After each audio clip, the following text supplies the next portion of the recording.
তো এই ভিডিওটা দেখো বন্ধুরা।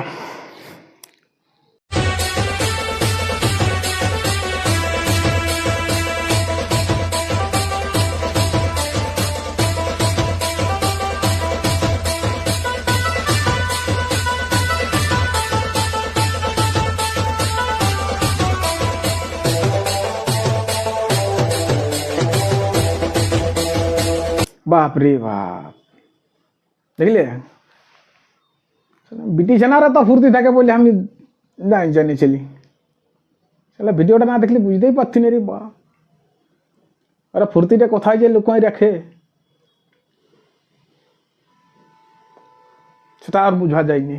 তবে হ্যাঁ, এই ভিডিওটা দেখে বোঝা যাচ্ছে না তাদেরও ফুর্তি আছে। তার ফুর্তিটা বিরাট, যেমন কম ঝম না, যেমন সাগরের জল উপচে পড়ছে মতন তাদের ফুর্তিও উপচে পড়ছে। তো চলো